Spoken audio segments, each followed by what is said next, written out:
Hey guys, it's fall and the water's getting cool, and that means that the crappie bite is slowing down a little bit. And that can be a bit of a problem, so I'd like to talk to you about that today.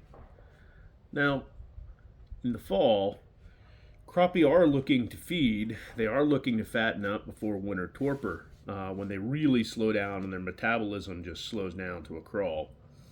But because their bodies are cold, because they're cold blooded and the water temperature's low, they're slower and more sluggish than they normally are. So they can't swim as quickly, they don't make decisions as fast, and they don't strike with the kind of lightning speed that you might expect. So, how do you deal with that? How can you still catch crappie when the water's cool? Well, I've learned from people like Richard Jean, and what he taught me is to go light and go slow. And I think he's right. Let me explain.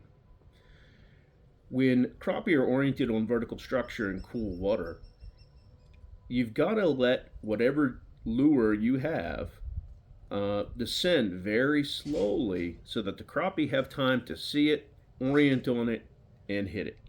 If it's moving too quickly, they might chase it a little bit, but they're not really going to strike it. You won't catch many.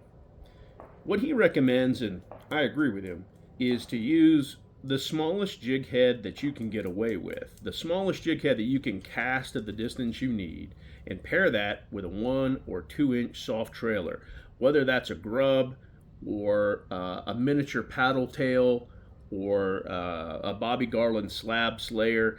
All of those are going to work. What you're looking for is light, small, and plenty of flutter on the way down. Now, to use that, I've had the best luck throwing that under piers, throwing that near pilings and submerged tree stumps and things like this, the kind of vertical structure that crappie really orient on.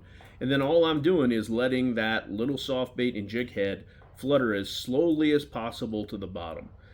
Crappie are going to hit it on the way down, and the slower you can make that fall, the more successful you're going to be with fall crappie fishing. So I hope that these tips have helped you out some. I'd love to hear your ideas, and if you have alternative suggestions, I'd love to hear those too. I'll see you soon.